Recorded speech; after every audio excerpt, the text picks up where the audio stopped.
Assalamualaikum warahmatullahi wabarakatuh.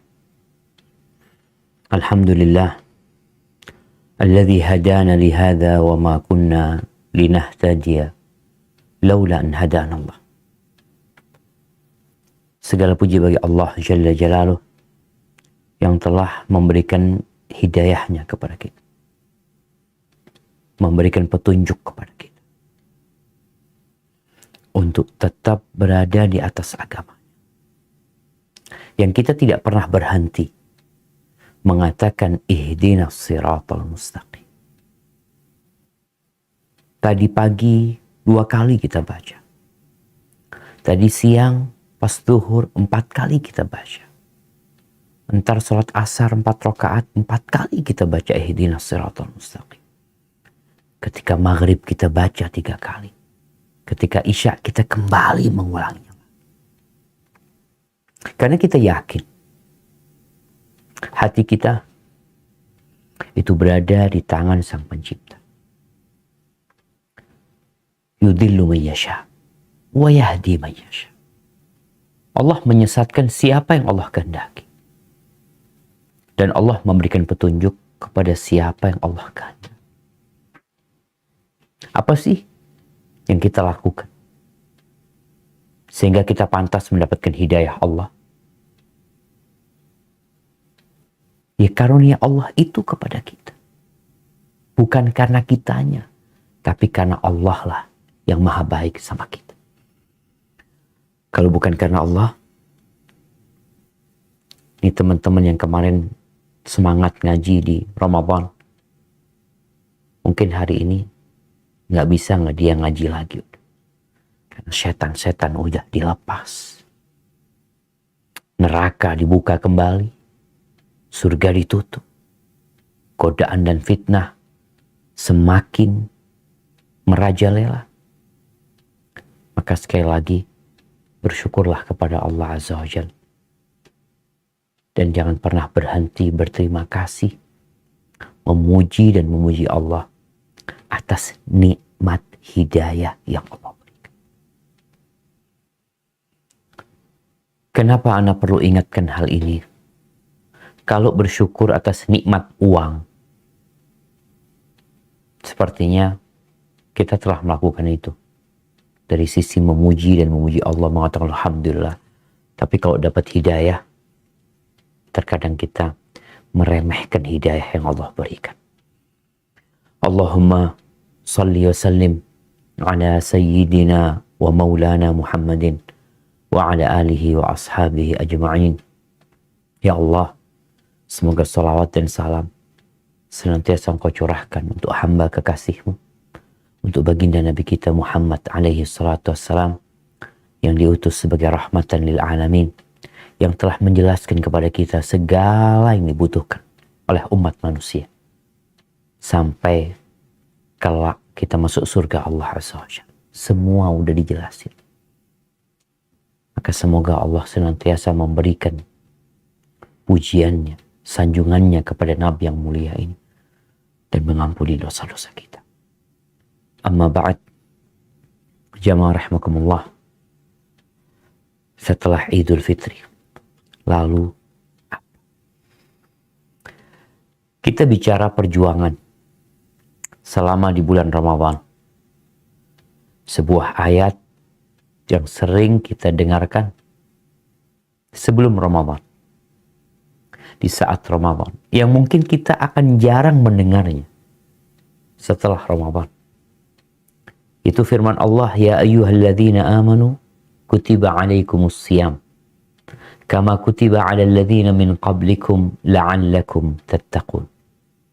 Wahai orang-orang yang beriman, diwajibkan atas kalian berpuasa sebagaimana diwajibkan atas umat sebelum kalian. Tujuannya apa? La'allakum tattaqun. Agar kalian bertakwa kepada Allah Azza wa Jalla. Ya, kita udah sebulan penuh berjuang, menyingsingkan lengan, meninggalkan kenyamanan, demi meraih ketakwaan kepada Allah Azza wa Jalla. Dan setelah Ramadan, ada Idul Fitr. Ada waktu untuk istirahat. Karena nggak mungkin kuda pacu itu, kalau kita lihat, dia dipacu. Ketika mendekati garis finish lebih kencang lagi. Tapi setelah itu, dia istirahat. Perlu istirahat. Didiamkan. Dikasih makanan. Untuk apa? Untuk istirahat selama-lamanya? Lah. Untuk melanjutkan pacuan yang selanjutnya. Kalau dia jadi juara, tantangan dia adalah lebih besar lagi. Bagaimana dia mempertahankan kemenangan dia. Berkaitan dengan seorang muslim setelah Idul Fitri. Apa sih Idul Fitri? Id itu artinya kembali. Fitr kembali berbuka. Jadi kita kembali berbuka. Rasul sallallahu alaihi wasallam mengatakan lis-shaimi farhatan.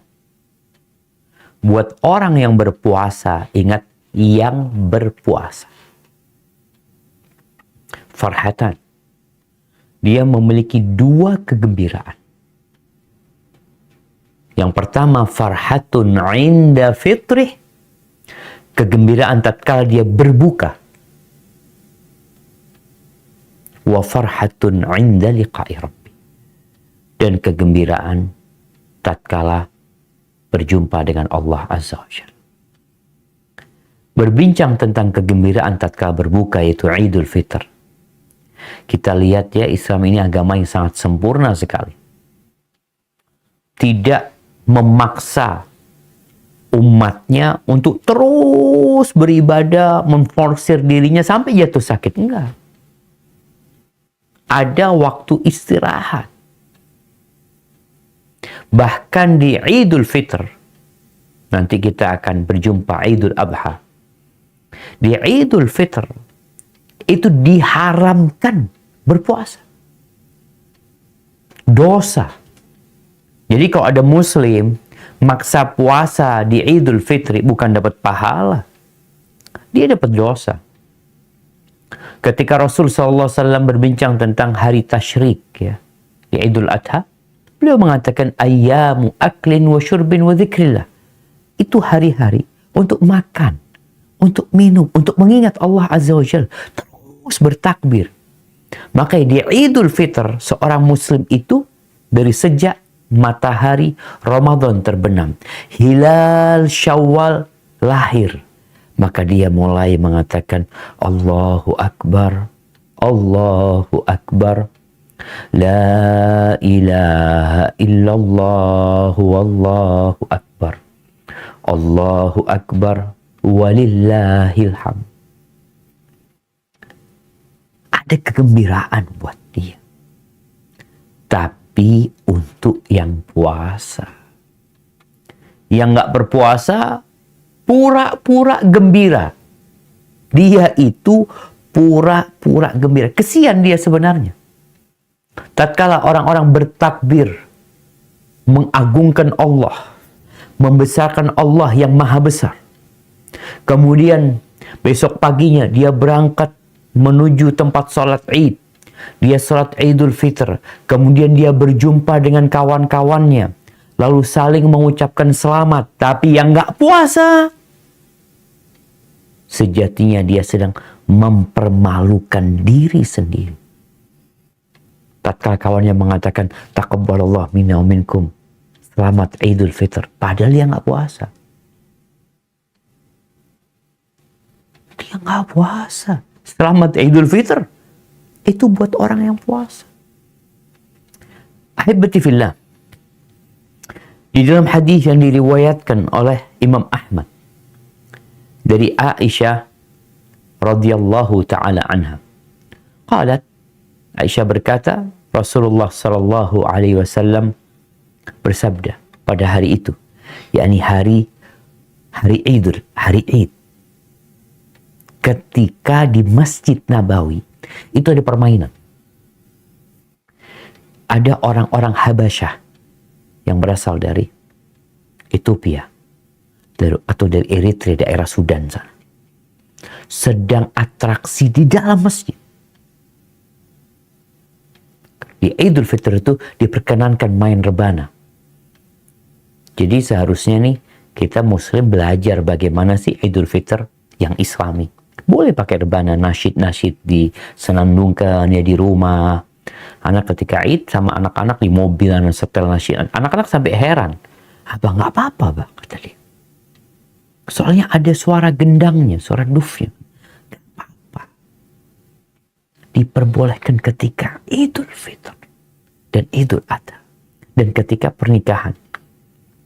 Ketika bermain tuh orang-orang Habasyah di masjid ya, biasanya atraksi itu kan kadang-kala pakai duf ya, pakai suara-suara dung dung dung. Mereka beratraksi di masjid ya. Nabi mengatakan ketika lita'lama Yahud anna fi dinina fusha, agar orang-orang Yahudi, mereka bertetangga dengan orang Yahudi, ada waktu istirahat, ada waktu bersenang-senang dalam agama kita. Inni ursiltu bihanifiyatin sama.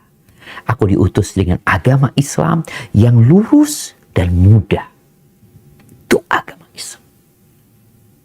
Maka coba ikutin aturannya aja. Kalau engkau merasakan satu saat kesulitan, fa inna ma'al usri yusra. Akan ada kemudahan setelah itu. Kemarin puasa, mungkin sebagian orang mengatakan, ya Allah berat Ustaz, puasa ini itu. Engkau sakit, nggak mampu puasa, nggak wajib puasa ketika itu. Engkau ganti di hari-hari lainnya. Ketika kau berbuka. Maka Nabi subhanallah, atraksi yang diadakan di kota Madinah, di Masjid Nabawi, permainan itu, yang Nabi nonton permainan itu. Aisyah istri Nabi radhiyallahu ta'ala juga nonton permainan itu. Dan permainan itu dilakukan di masjid yang mungkin jamaah, kalau itu terjadi di masa sekarang, orang akan mengingkari, loh kok masjid buat kayak gitu? Lita'lama Yahud, supaya orang-orang Yahudi tahu bahwa di agama kita itu ada ya refreshing, ada waktu istirahat. Ahibati fillah, setelah istirahat dari sebulan penuh berjuang, apa yang harus dilakukan seorang muslim? Melanjutkan perjalanan. Udah cukup. Tuh kadangkala supir ya. Supir yang mudik nih, yang mungkin sebagian mudik atau sebagian balik ke Jakarta, ketika dia capek, istirahat. Di rest area ada tempat istirahat, tidur, jangan dipaksain, ntar nabrak. Setelah bangun tidur, setelah minum kopi, setelah dari toilet, dia selesaikan urusannya, mungkin dia juga mandi. Apa yang terjadi dengan dia? Semangat untuk melanjutkan perjalanan. Jangan setelah Idul Fitr, di mana kita bersenang-senang ya, kita lupa kalau kita nih masih di rest area, kita mau jalan lagi. Nih emak-emak nih, yang diet, kadangkala Idul Fitri itu dia bebas-bebasin makan. Nggak apa-apa, ini kan lebaran gitu loh. Sekali-kali makan enak, iya. Tapi jangan terus-terusan. Melar lagi tubuhnya nanti. Nggak jadi tuh program dietnya. Maka lanjutkan perjalanan. Dengan semangat yang baru. Dengan harapan yang tidak pernah seorang muslim itu, kalau kita baca firman Allah di surat Al-An'am, coba di surat Al-An'am ayat 162, bagaimana seorang muslim dalam kehidupan ini, dia menjalani hidup ini semuanya, sampai tidurnya, makannya, istirahatnya lillahi ta'ala. Nah, silakan dibaca. Apa kata Allah Azza wa Jalla?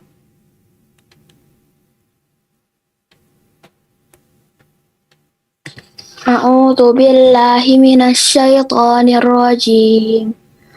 Qul inna salati wa nusuki wa mahya wa mamati Wa mahyaya. wa mahyaya wa mamatillahi Wa mamati. wa mamati lillahi rabbil alamin. Katakanlah, sesungguhnya solatku, ibadahku, hidupku, dan matiku hanyalah untuk Allah, Tuhan semesta alam. Barakallahu fiik. Itu tuh menjadi slogan hidup seorang muslim. Inna salati. Sesungguhnya salatku. Wa nusuki. Ibadahku. Semuanya. Jadi memang ada yang kerjaan itu atas perintah. Kita melakukan sholat ya. Kita melakukan ruku, sujud. Memang diperintahkan kita untuk melakukan itu. Ibadahnya itu untuk Allah jelasnya. Bukan karena riya. Bukan karena disanjung orang. Lah. Kemudian, wa mahya.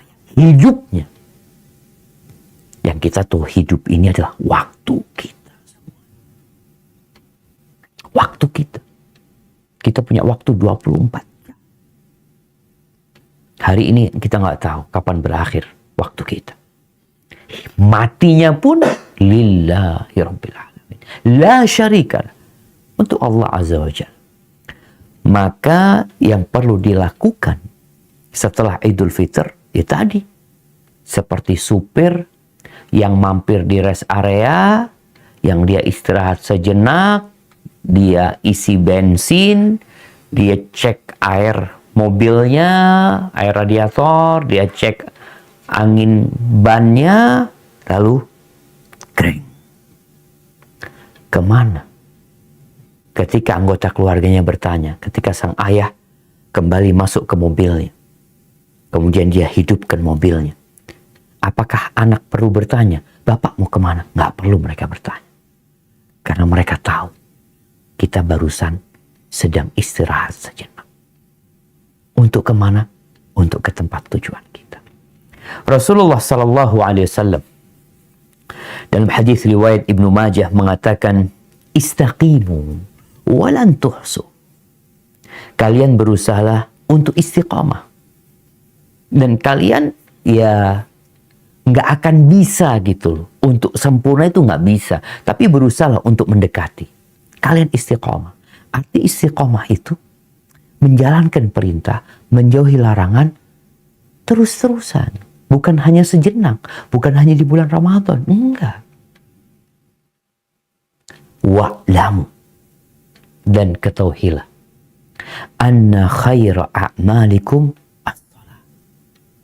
Sesungguhnya sebaik-baiknya amalan kalian itu salat. Wala yuhafidu 'alal wudu' illa mu'min. Dan tidaklah orang itu menjaga wudhu kecuali orang beriman.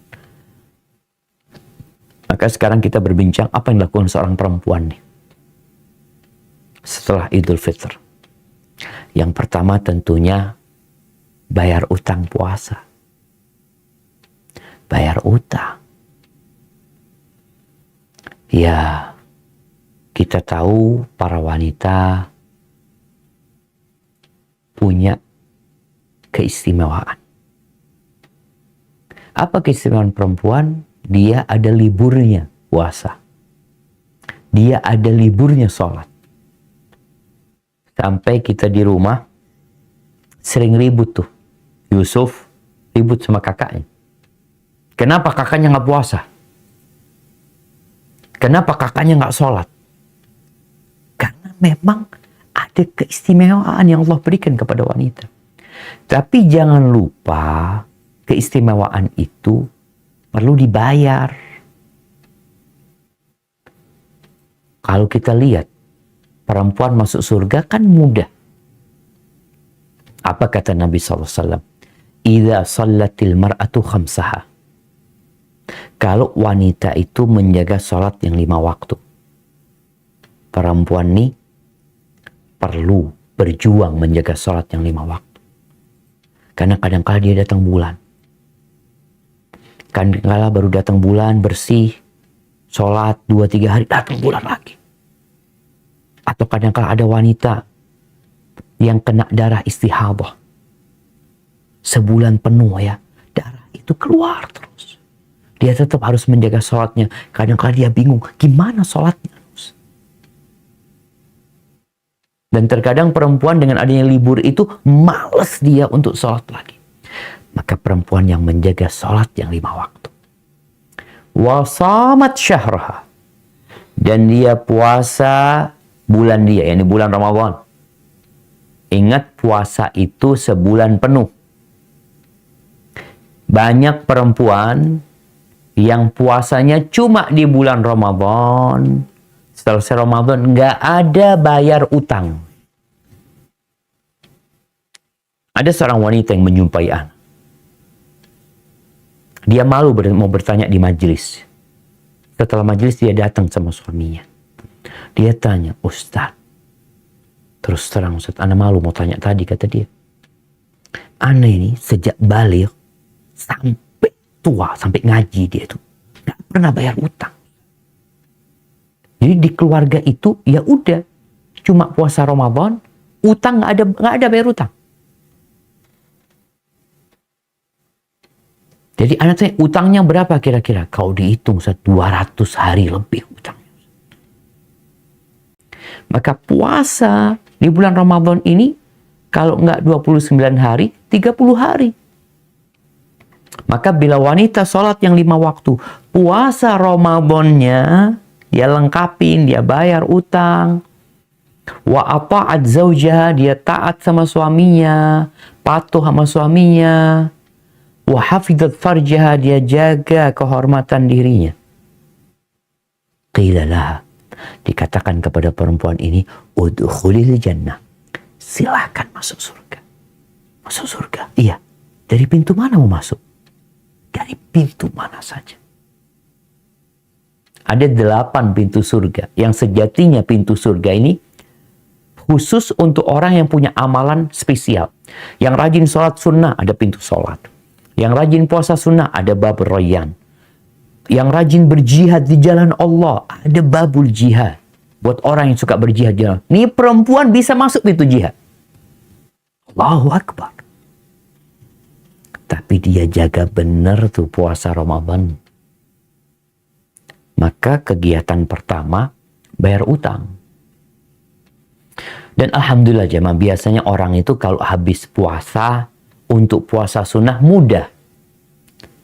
Karena dia biasa bangun sahur, ya. Dia biasa sholat malam. Jadi masih mudah sekali. Jadi untuk menjaganya itu sebenarnya mudah. Sebelum melaksanakan puasa Syawal, maka bayar dulu hutangnya. Rasulullah SAW mengatakan, Man shama Ramadan, thumma atba'ahu sittan min Syawal. Barang siapa yang berpuasa di bulan Ramadan, kemudian dia ikutin dengan 6 hari di bulan Syawal, faka'annama shamad dahr.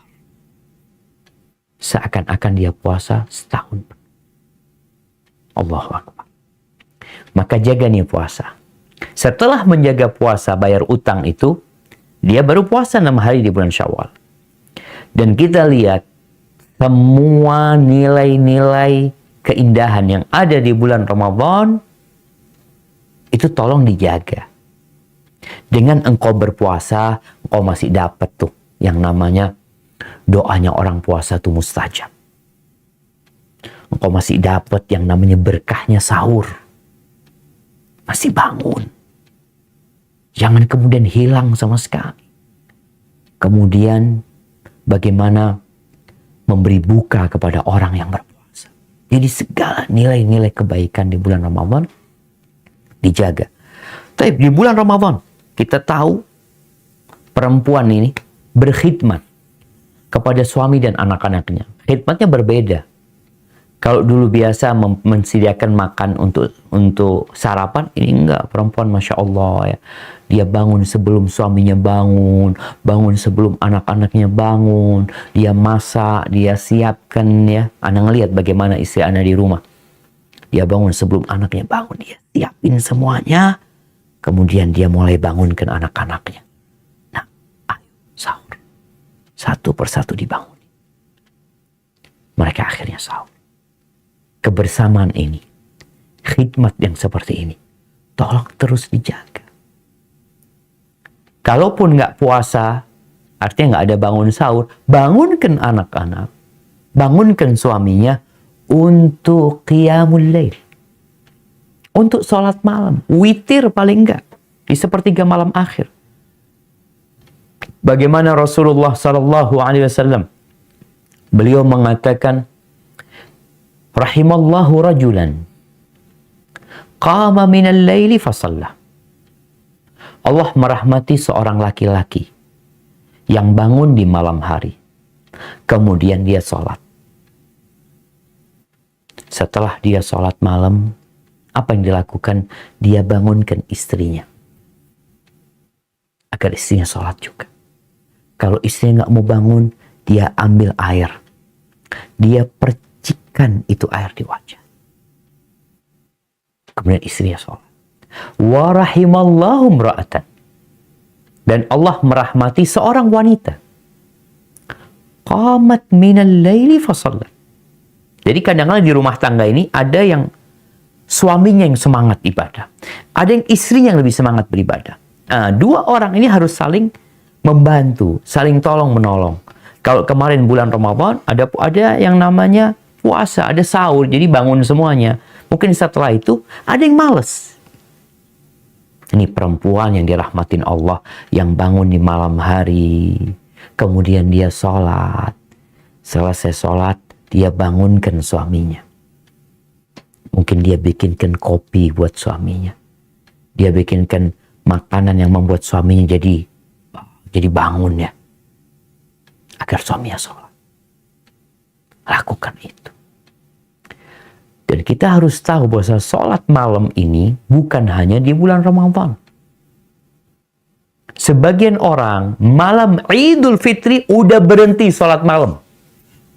Malam itu nggak ada sholat malam sudah. Mereka bertanya, ada tarawih nggak? Nggak ada, sudah selesai. Tarawih di masjid nggak ada udah. Tapi sholat malam tetap dilakukan. Ajarkan kepada anak-anaknya, ajak suaminya. Sekali-kali sholat berjamaah, nggak apa-apa sholat malam berjamaah. Nggak harus di bulan Ramadan aja. Ini untuk membiasakan. Bukan untuk membiasakan, yang udah biasa di bulan Ramadan. Untuk menjaga kebiasaan yang baik di luar Ramadan. Terus jamaah, apa yang dilakukan perempuan setelah Idul Fitr? Rasulullah SAW, beliau pada waktu Idul Fitr, ini ceritanya Abu Sa'id Al-Khudri radhiyallahu anhu. Kata Abu Sa'id Al-Khudri, kharaja Rasulullah sallallahu alaihi wasallam fi adha au fitrin. Rasulullah sallallahu alaihi wasallam keluar untuk melaksanakan salat Idul Adha atau Idul Fitr. Ilal musalla, beliau salatnya di lapangan ketika itu, di tempat terbuka. Famarra 'ala nisa, lalu beliau mendatangin para wanita, bertemu lewatin para wanita. Ini khusus buat emak-emak nih. Nabi berceramah buat kaum laki-laki yang dibutuhkan mereka. Lalu beliau mendatangin kaum wanita, berceramah menyampaikan kepada mereka yang dibutuhkan oleh kaum wanita. Apa kata Nabi SAW? Bersama Nabi ada Bilal bin Rabah. Nabi mengatakan, ya ma'syaran nisa, tasaddaqna, fa inni uritukunna aktsara ahli nar. Wahai para wanita, hendaklah kalian banyak-banyak bersedekah. Kalian bersedekahlah kalian. Karena aku melihat atau ditampakkan kepada aku, kalian itu adalah penghuni neraka yang paling banyak dari para wanita. Ini dikatakan ketika Idul Fitr atau Idul Adha. Beliau memerintahkan kepada para wanita untuk banyak bersedekah. Jadi setelah Id, Jangan cuma kemarin aja bersodakoh. Sibuk bagi-bagi ketika di bulan Ramadan. Kasih fulan. Selesai Ramadan, berhenti sodakohnya. Jangan. Bahkan Nabi SAW memerintahkan mereka untuk bersodakoh setelah Id. Setelah Ramadan. Alaihi salatu wassalam. Faqulna, perempuan itu heran. Kenapa kok kebanyakan dia ini masuk neraka? Padahal baru aja puasa Ramadan. Baru aja banyak-banyak sholat malam. Baru aja banyak baca Quran. Di bulan Ramadan. Kok sekarang disuruh banyak sodakoh karena kebanyakan mereka masuk neraka? Apakah karena mereka nggak puasa? Bukan. Apakah karena mereka nggak sholat? Bukan. Mereka sholat, mereka berpuasa, mereka baca Quran. Tapi ada masalah dengan para wanita. Maka mereka bertanya, wabima ya Rasulullah? Karena apa? Ini pentingnya seorang itu kalau nggak paham untuk bertanya. Dan kita juga melihat bagaimana Nabi SAW memperingatkan para wanita ini dengan neraka. Karena ada orang yang berpikir, masa Idul Fitri kok bicara tentang neraka? Iya. Agar lebaranmu tidak kelewatan. Agar engkau sadar bahwa perjalanan menuju kepada Allah masih panjang. Yang perlu engkau pikirkan bagaimana melanjutkan perjalanan itu. Maka Nabi mengingatkan mereka dengan adanya neraka.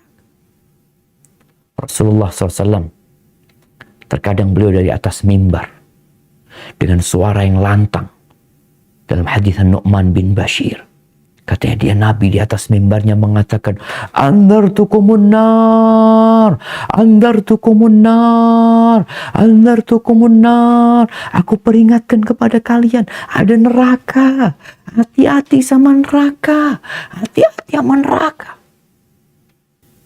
Maka Nabi mengingatkan mereka dengan api neraka. Agar mereka berhati-hati. Nabi menyuruh mereka untuk banyak sodakoh. Karena memang sodakoh ini termasuk yang menyelamatkan orang dari api neraka. Tapi mereka bertanya kepada Nabi, kenapa? Supaya kita hati-hati, supaya kita nggak jadi penghuni neraka, kita harus tahu sebabnya apa. Maka beliau alaihissalam mengatakan, tukthirnal la'na wa takfurnal ashir. Kalian banyak melaknat. Perempuan itu mudah banget nyumpahin, mendoakan keburukan sama suaminya, sama anak-anaknya. Ini bukan kata anak. Ini kata Nabi SAW. Dan ana rasa memang itu realitanya. Itu kenyataan. Wanita mudah banget deh. Kalau marah, sakit hati, mulutnya itu gak baik. Itu penyebab pertama. Tukthirnal la'na wa takfurnal ashir. Dan kufur sama pasangan hidupnya. Kufur sama pasangan hidup. Gak berterima kasih.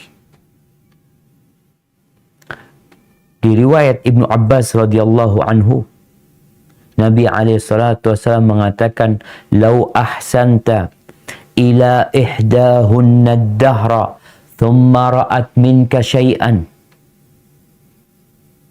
Andai kata engkau berbuat baik kepada istrimu setahun, dimuliakan istrinya, dibahagiakan istrinya, dihargai istrinya setahun. Thumma ra'at minka syai'an. Lalu dia melihat engkau melakukan sesuatu yang menyakiti hati dia. Sesuatu yang tidak nyaman buat dirinya. Kira-kira perempuan ini akan melakukan apa? Akan melihat kepada kelebihan suaminya? Melihat kepada sisi positif suaminya? Setahun loh. Kata Nabi SAW, dia akan mengatakan, ma ra'aitu minka khairan qat. Sama sekali aku tidak pernah melihat kebaikan di diri. Hilang semua kebaikan suami. Ingat, Nabi mengingatkan para wanita ini pada waktu Idul Fitr atau Idul Adha. Karena sayang, engkau sudah berpuasa sebulan penuh, gara-gara omonganmu, akhirnya masuk neraka. Gitu. Anda pernah membaca satu kejadian di Andalusia sana. Kita tahu Spanyol dan Portugal ini ya pernah menjadi negeri Islam sejak tahun 92 Hijriah sampai 800 tahun kira-kira. Pernah di sana salah seorang raja, istrinya ini melihat di luar istana itu ada ya gadis-gadis desa itu main lumpur. Main lumpur, ya lari sana, lempar-lemparan lumpur sama kawan-kawannya. Sang permaisuri ingin main lumpur. Tapi ya nggak pantas lah, gimana? Masa permaisuri main lumpur gitu. Apa yang dilakukan? Maka sang raja membuatkan lumpur dari coklat. Allahu Akbar. Ya kita kalau lihat ada rumah coklat ya. Ada rumah coklat di Indonesia nih. Bait Syuklat kalau di Arab sana. Ini lapangan isinya coklat. Untuk istrinya yang ingin main lumpur. Dibikinkan itu jamaah. Lalu daratil ayyam ya. Roda dunia berputar. Negerinya ditaklukkan oleh musuh. Akhirnya sang raja ya nggak jadi raja lagi. Karena ada penguasa yang baru. Hidupnya sulit sama istrinya. Lagi main sama istrinya sakit hati sama suaminya ini. Lalu sang istri mengatakan seperti yang Nabi ucapkan, ma ra'aitu minka khairan qat. Demi Allah, aku tidak pernah melihat engkau berbuat baik sedikit pun sama aku. Sang suami heran jemaah. Maka dia tanya sama istrinya, wala yaumal wahl, kau nggak ingat hari aku bikinkan coklat buat engkau? Wala yaumal wahl. Wah, hari coklat itu pun juga bukan hari kebaikan buat engkau. Lupa dengan semua kebaikan. Itu perempuan. Maka Nabi mengingatkan mereka. Dijaga lisannya. Selama Ramadan kemarin engkau menjaga lisanmu dengan membasahinya dengan zikrullah. Membasahi lisanmu dengan membaca Al-Quranul Karim. Maka selesai Ramadan, engkau menjadi orang yang pandai memilih kata-kata ketika berbicara. Ketika marah pun, subhanallah jamaah ya. Ada doa Nabi SAW ya. Kadang-kala kita itu memang kalau lagi marah, nggak bisa milih kata-kata. Yang ada emosi yang kadang-kala berakibat fatal. Di antara doa yang Nabi baca dan Nabi ajarkan kepada umatnya, beliau mengatakan, Allahumma inni as'aluka kalimatal haqqi fir ridha wal ghadab. Ya Allah, aku memohon kepadamu kalimat yang benar. Kata-kata yang benar dalam kondisi aku ridha atau marah. Karena ada orang yang lagi senang, bereforia, akhirnya ngomongnya salah juga. Ada orang yang lagi marah, ngomongnya menyakitkan hati. Maka minta sama Allah Azza wa Jalla agar pandai bersyukur kepada suaminya, menghormatin suaminya. Jadi selesai Ramadan, perempuan ini beda banget, istimewa dia buat suaminya. Bikin suamimu heran, kok berubah istriku sekarang?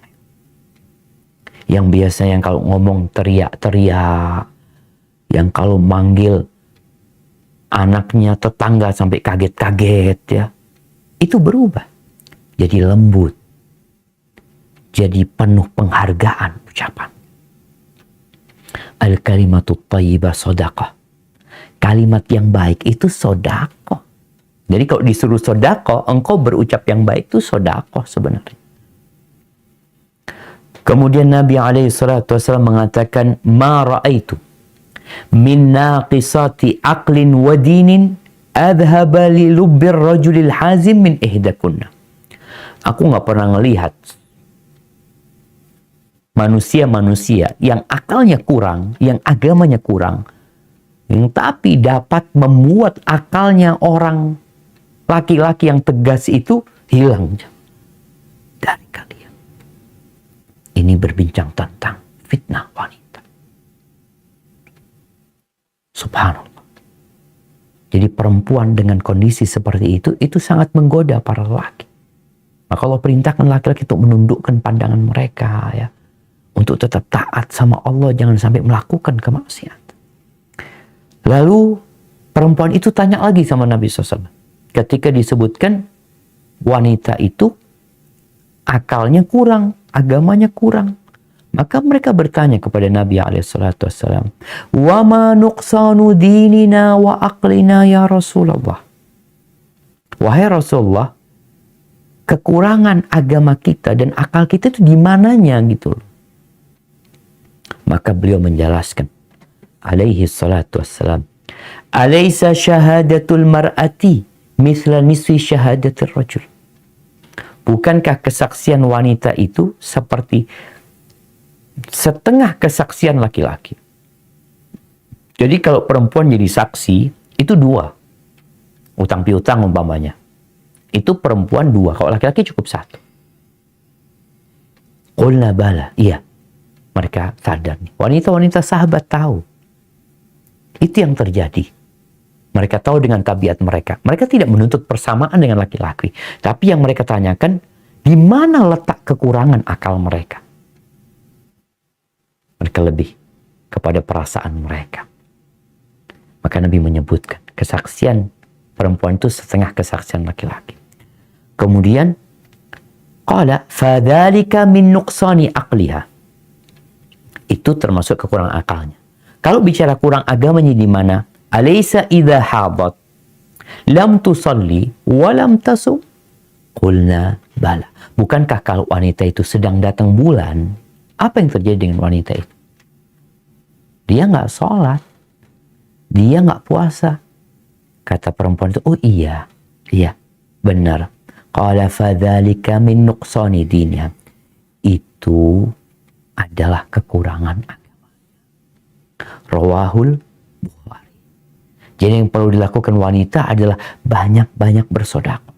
Ketika Nabi mengatakan itu, Bilal itu selendangnya dia hamparkan, bajunya Bilal itu dihamparkan.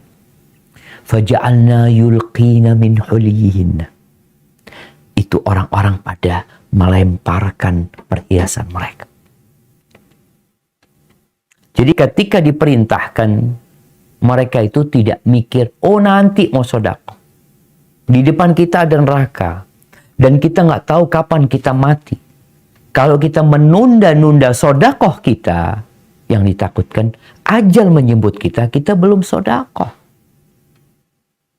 Makanya Abdullah bin Umar memberikan nasihat, idza asbahta fala tantadhiril masa. Kalau engkau di pagi hari mau berbuat baik, jangan nunggu sore.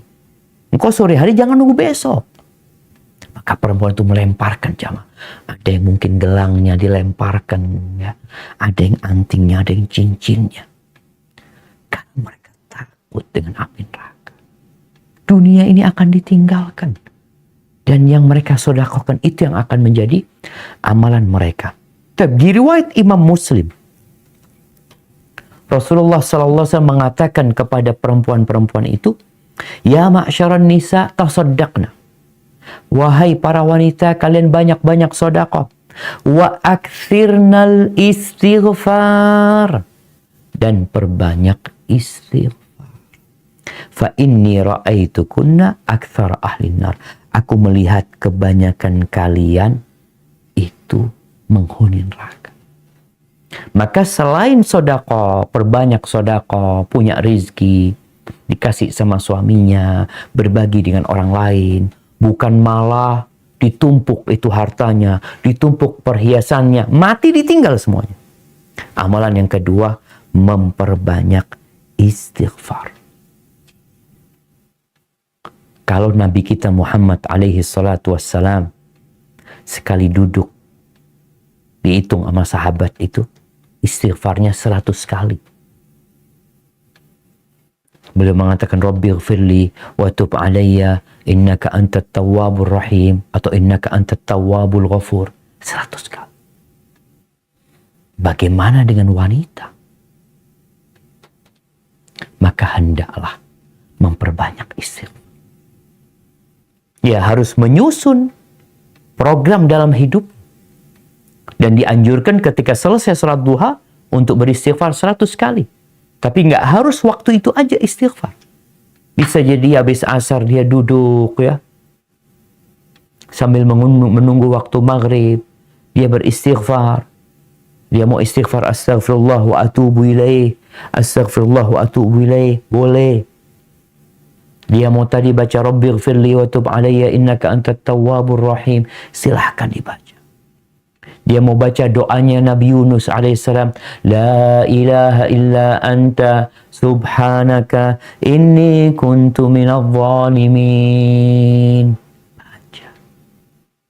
Apa saja istighfar.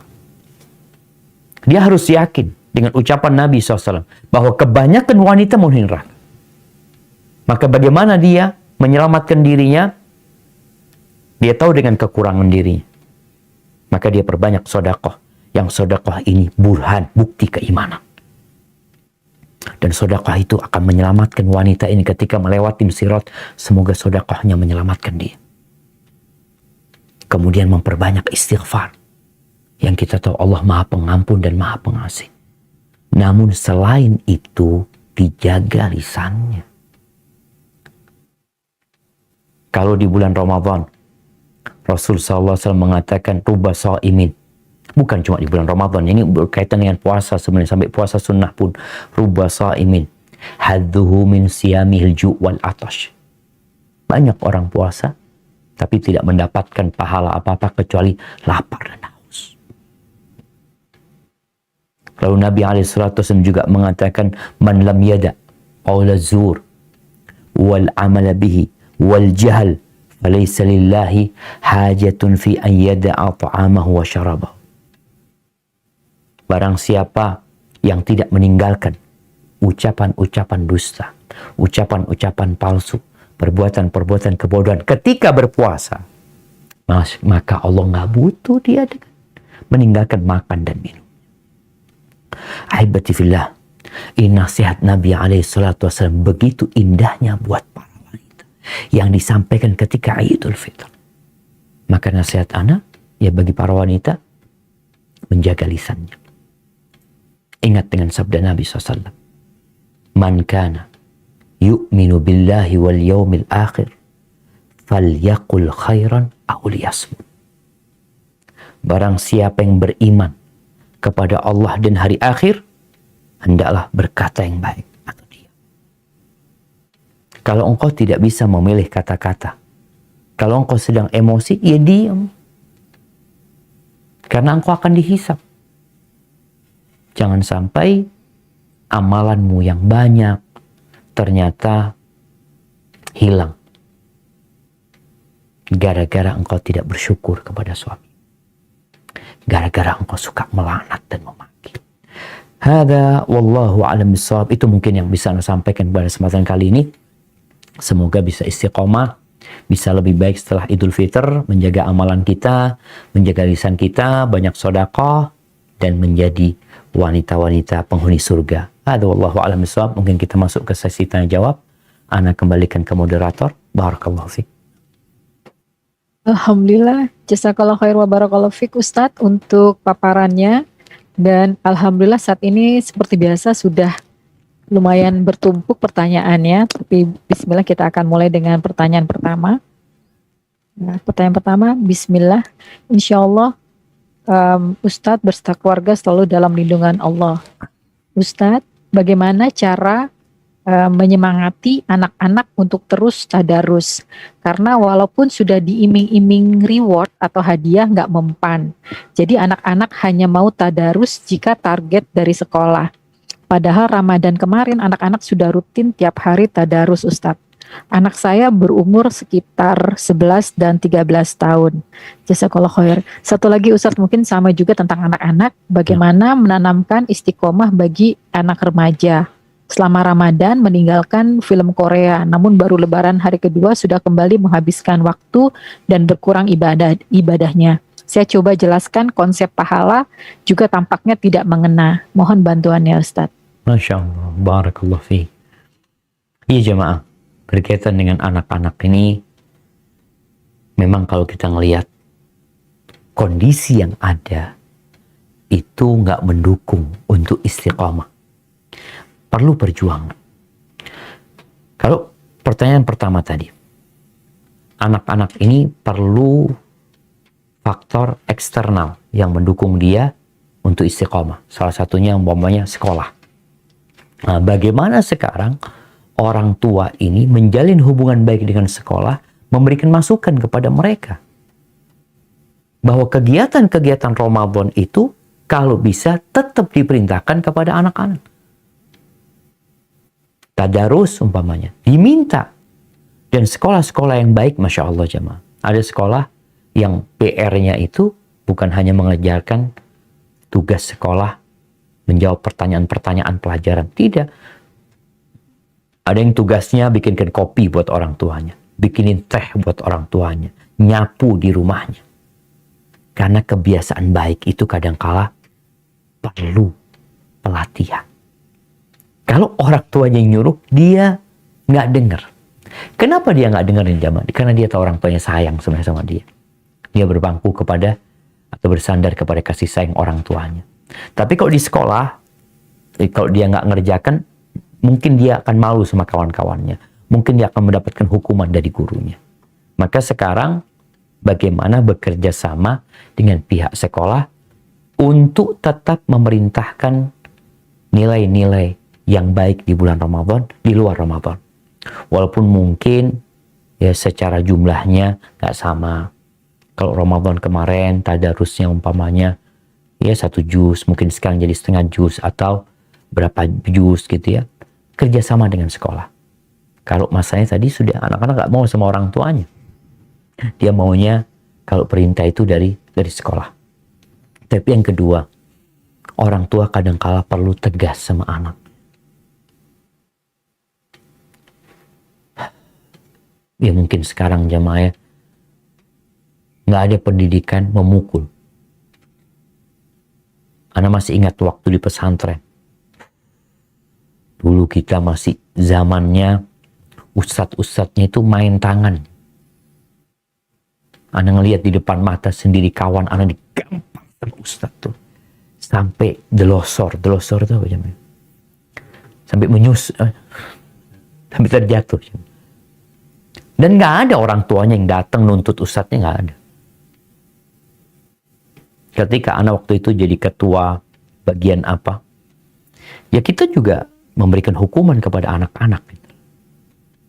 Tapi alhamdulillah pada masa itu. Sekarang kan enggak. Anak-anak dibiarin gini gitu macam-macam. Di sekolah juga. Ya kalau memang bisa dididik tanpa memukul itu lebih baik tentunya. Tapi ada yang perlu tindakan yang tegas kepada anak-anak. Sambil dikatakan waqasal yazdajiru. Wa man yaku haziman falyaqsu ahyanan ala man yaram. Terkadang bertindak keras itu kepada orang yang dikasihi sebagai bentuk cinta kepada mereka. Bukan benci. Sebagai bentuk cinta itu tindakan keras kepada mereka. Maka orang tua kondisikanlah waktunya umpamanya. Kalau bicara tadarus, habis subuh wajib ini. Bukan bicara mau tidak mau, tapi ayah atau ibu minta anak-anak sebelum yang lainnya ngaji dulu. Pelan-pelan.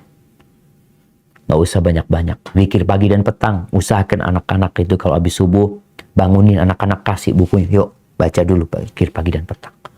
Mulai hari ini dengan meminta kepada Allah. Ajarkan juga kepada mereka untuk membaca artinya. Supaya Bukan hanya ritual yang biasa diulang-ulangi tapi tidak memahaminya.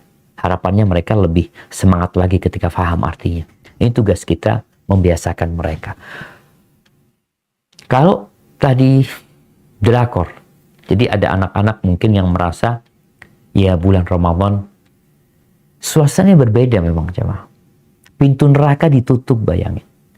Pintu surga dibuka dan penyuruh kepada kebaikan itu terus, ya baghiyal khair aqbil. Wahai orang yang ingin kebaikan, ayo saat. Maka ketika itu dia bisa meninggalkan drakor tadi. Ketika selesai Ramadan, setannya dilepas. Apa tugas orang tua ketika setannya dilepas? Mendampingi anak. Kalau dia ingin menghabiskan waktu menonton sesuatu, maka tontonlah sesuatu yang diperbolehkan, yang memang halal untuk ditonton. Kalau tidak, ajarin anak kita, sayang gitu loh, kebiasaan engkau mampu sebelum meninggalkan itu. Itu tugas orang tua sekali lagi, hanya memberikan arahan dan berikan kegiatan yang lainnya yang bermanfaat buat mereka. Butuh ibu ini kadangkala ya kehilangan sebagian waktu bersenang-senang dia. Untuk duduk bersama anaknya. Untuk bercerita bersama anaknya. Untuk melakukan kegiatan yang manfaat. Bikin kue sama anaknya ya. Atau apa hal-hal yang disukai sama dia. Maka semoga dengan cara itu anak-anak kembali keimanannya. Ya, ajak puasa, tetap puasa. Tadi kita bicara puasa Syawal ya, atau bayar utang. Dengan harapan nilai-nilai Ramadan masih terjaga ketika dia puasa. Jangan sampai ibadah puasanya nggak bernilai gitu loh. Dan juga disampaikan kepada mereka tanda orang puasanya diterima itu. Salah satunya adalah dia jadi lebih baik gitu. Dia lebih menghargai waktunya, lebih dekat sama Allah lagi. Hada wallahu a'lam bishawab. Jazakallah khair Ustadz. Pertanyaan berikutnya, Ahsanallahu ilaikum Ustadz. Ustadz, dikatakan bahwa ibadah yang diterima haruslah sesuai yang dicontohkan oleh Rasul serta ikhlas. Bagaimana jika saat ini berbeda dengan saat Ramadan? Ana selalu memaksa diri untuk beribadah karena rasa malas yang sangat kuat. Apakah ibadah Ana diterima Ustadz? Ana pikir lebih baik memaksa diri daripada meninggalkan yang sunnah. Atau harusnya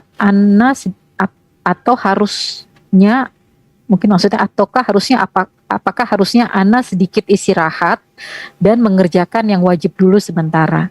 Mohon nasihatnya Ustadz. Masya Allah. Nah, barakallahu fiik. Ahibati fillah. Kita itu disuruh istiqamah. Tapi kita nggak boleh memaksakan diri. Dalam beribadah itu nggak boleh berlebih-lebihan. Rasulullah SAW mengatakan, khairul amali adwamuhu wa in qalla. Sebaik-baiknya amalan adalah yang berkesinambungan walaupun sedikit.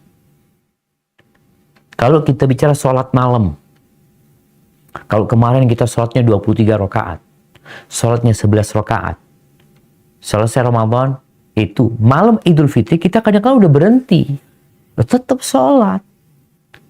Kalau bisa 11 rakaat, alhamdulillah, nggak bisa yang 9, nggak bisa ya 7, nggak bisa yang 5, nggak bisa yang 3, artinya tetap dilaksanakan.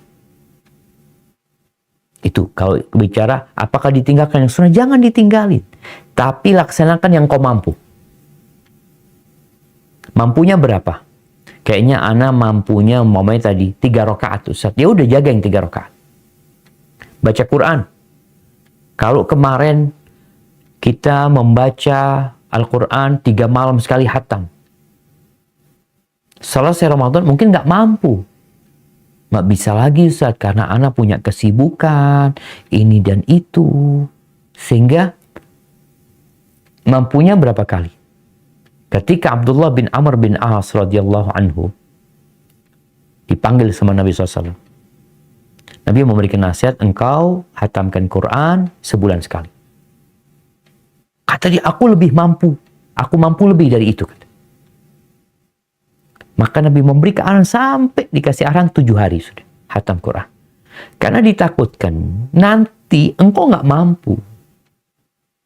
maka lebih baik menjaga amalan yang berkesinambungan. Maka baca Qur'annya, kita bikin target, tetap baca Qur'an. Jangan berhenti.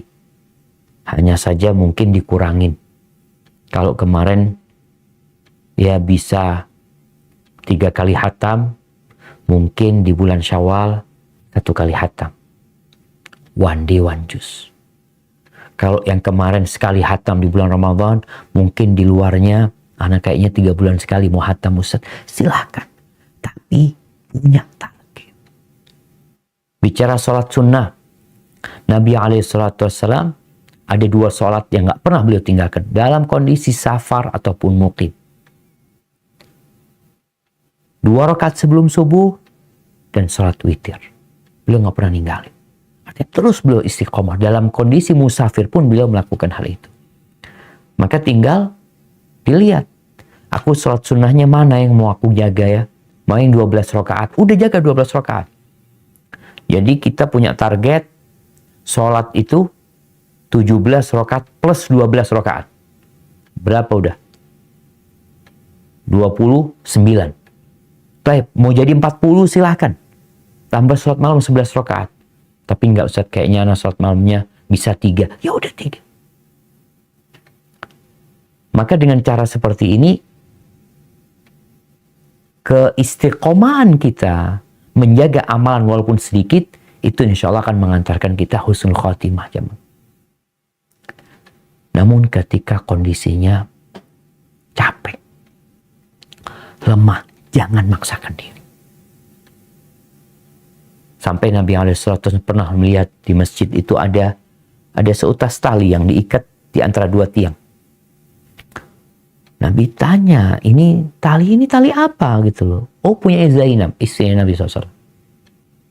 Dia itu kalau capek berdiri, dia pegangan sama tali itu.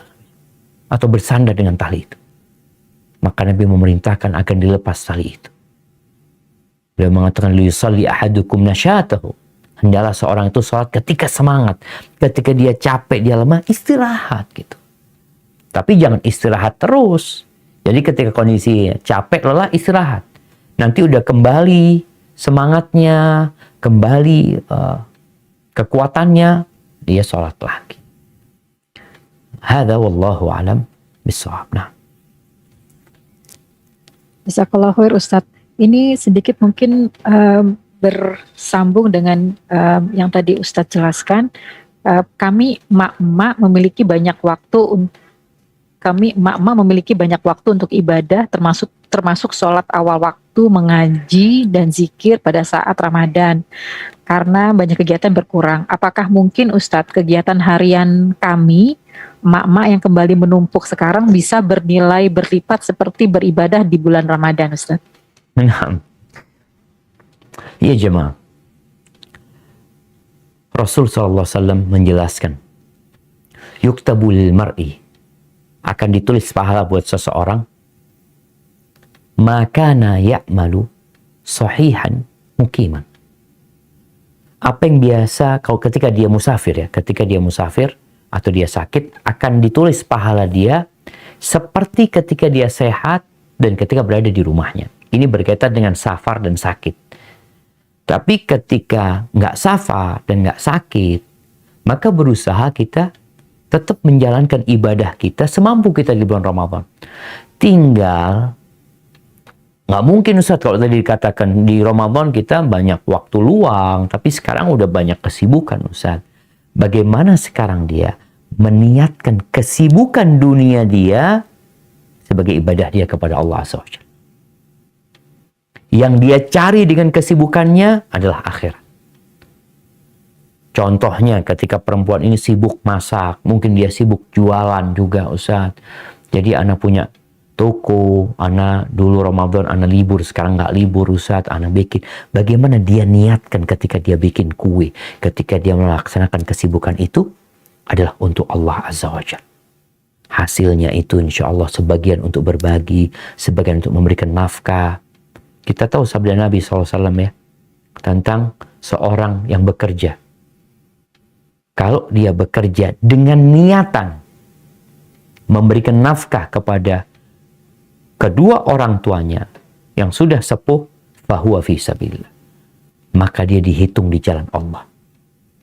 Nih emak-emak kadangkala dia ingin bantu orang tuanya. Suaminya nggak ngasih duit, sehingga dia ada kegiatan di rumah. Maka niatkan untuk memberikan nafkah kepada orang tuanya.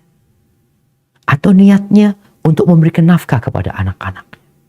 Atau niatnya sekedar supaya dia tidak minta-minta. Maka akan terhitung fisabilillah. Kecapean dia bernilai ibadah. Tapi kalau dia bekerja, sibuk ngumpulin duit, hanya sekedar untuk gaya hidup dia, hanya untuk pamer kepada kawan-kawannya, untuk berbangga-banggaan dengan apa yang dia miliki, maka hati-hati nih perempuan. Orang yang seperti itu, fahuwa fi sabilis syaitan, maka dia dihitung di jalan syaitan.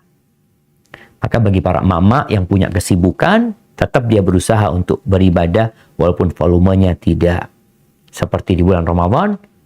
Tinggal bagaimana dia meniatkan kesibukan dia dunia untuk mengharapkan keridhaan Allah SWT, untuk berkhidmat kepada suaminya, berkhidmat kepada anaknya. Ketika dia bersih-bersih rumah, dia ingin rumahnya ini menjadi tempat yang menyenangkan buat suami dan anak-anaknya sehingga mereka bisa lebih nyaman beribadah. Insya Allah semua kebaikan yang dikerjakan dengan niat baik, dia akan mendapatkan balasannya. Hadza wallahu a'lam bishawab. Barakallahu fiik Ustaz. Berikutnya saya akan persilahkan untuk yang raise hand, Ukhti Dewi, mohon agar sesuai dengan topik dan langsung bertanya. Saya akan unmute. Jika belum siap, mungkin Ukhti Diana akan saya unmute. Halo, Assalamualaikum.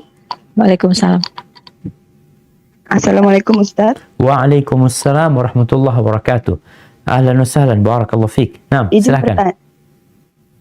Izin bertanya Ustadz, ada 2 pertanyaan. Ini yang pertama yaitu mengenai pelaksanaan puasa Syawal.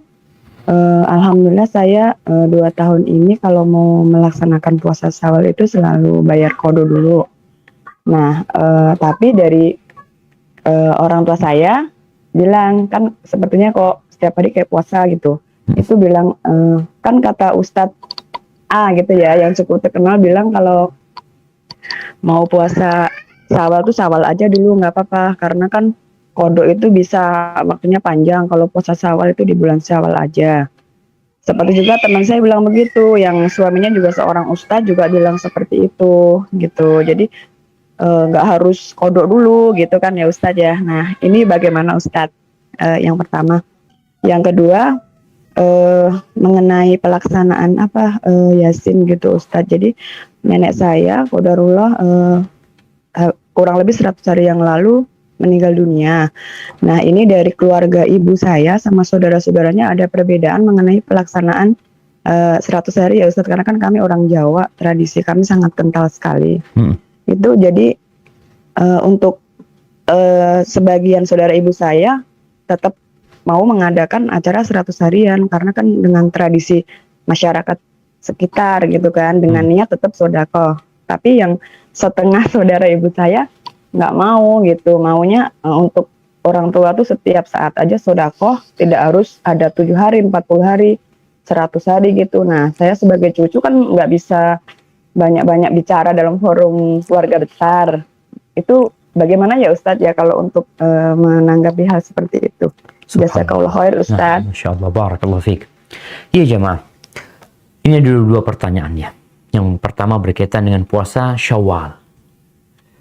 Jadi memang ada 2 pendapat para ulama tentang puasa Syawal ini.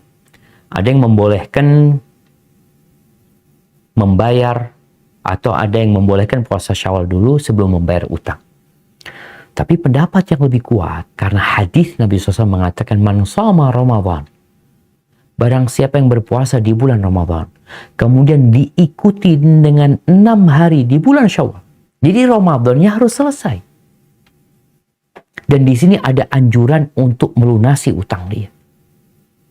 Ada anjuran untuk melunasi utang dia. Karena yang wajib ini lebih utama daripada yang sunnah. Dia itu mendapatkan puasa sebulan atau setahun penuh karena 30 hari plus 6 hari.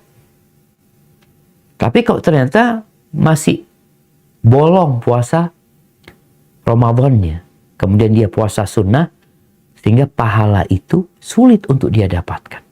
Walaupun sekali lagi memang ada yang berpendapat membolehkan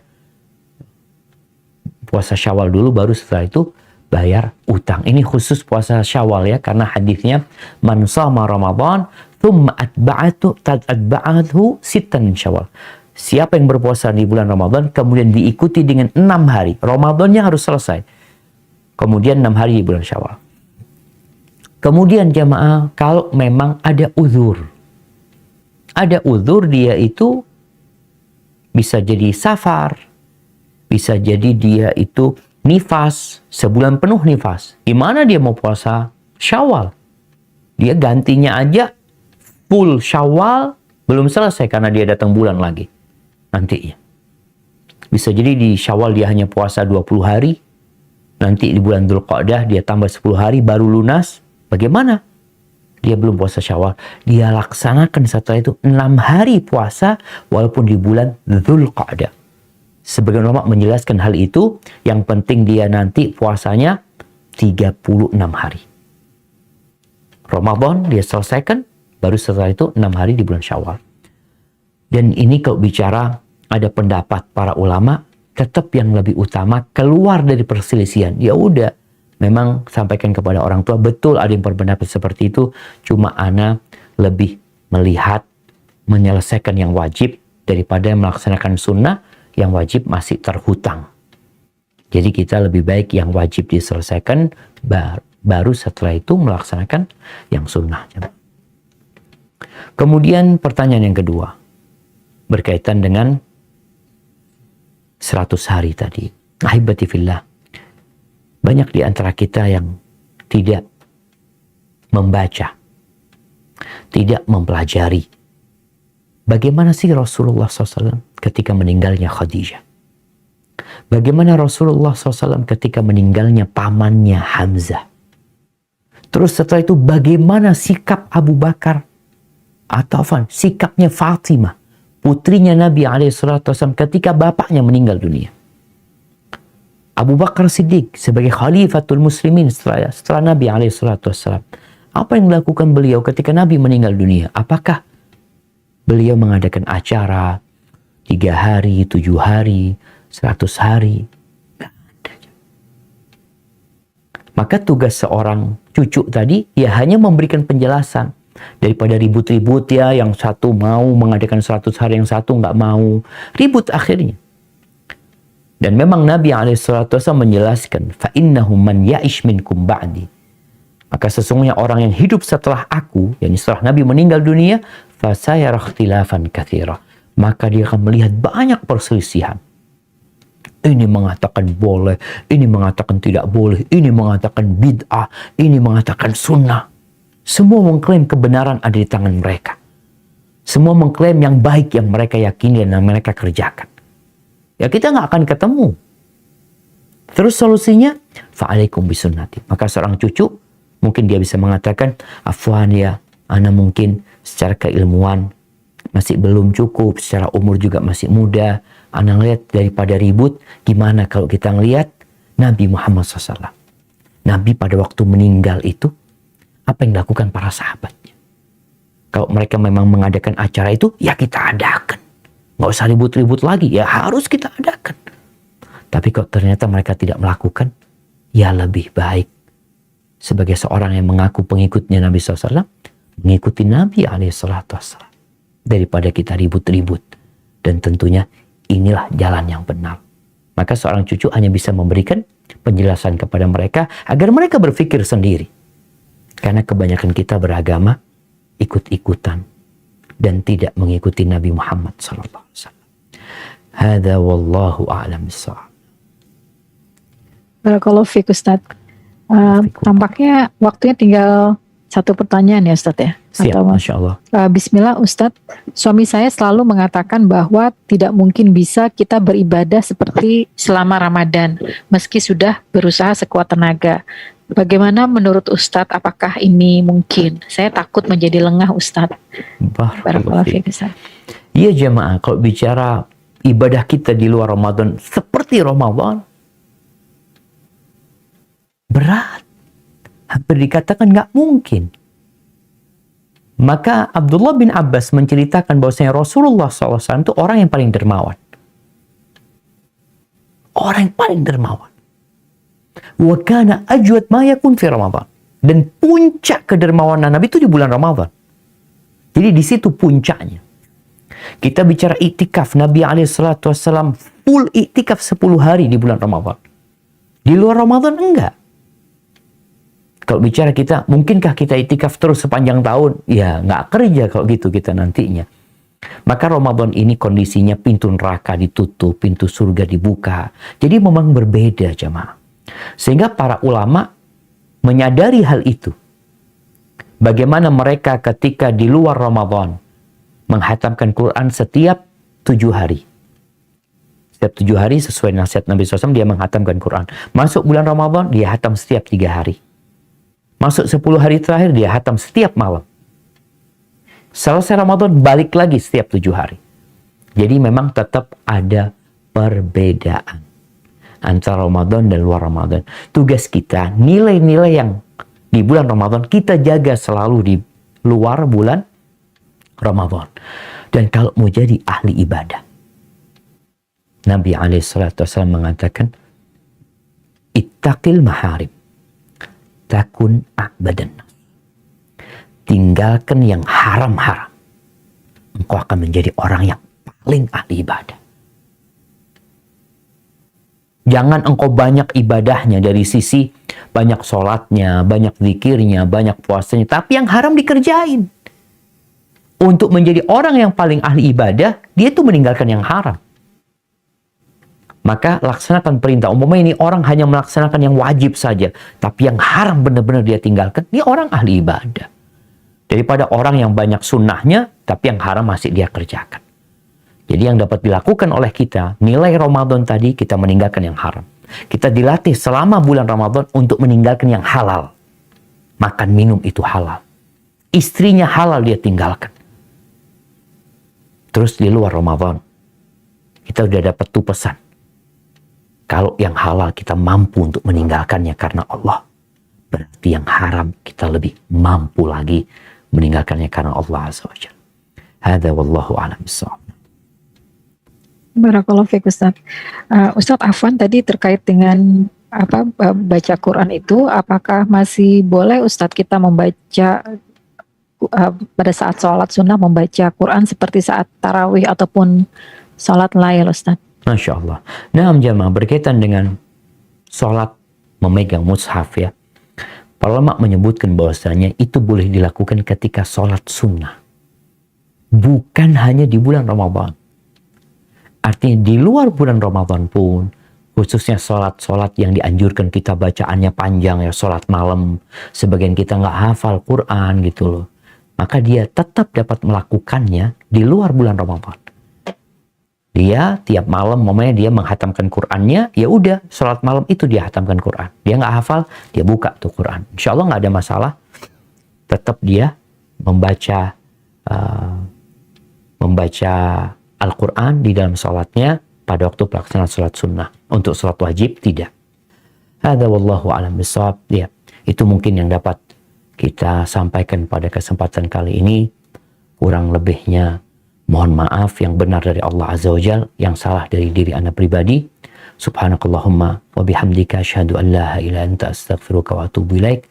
Anda kembalikan ke pembawa acara. Jazakillah khair.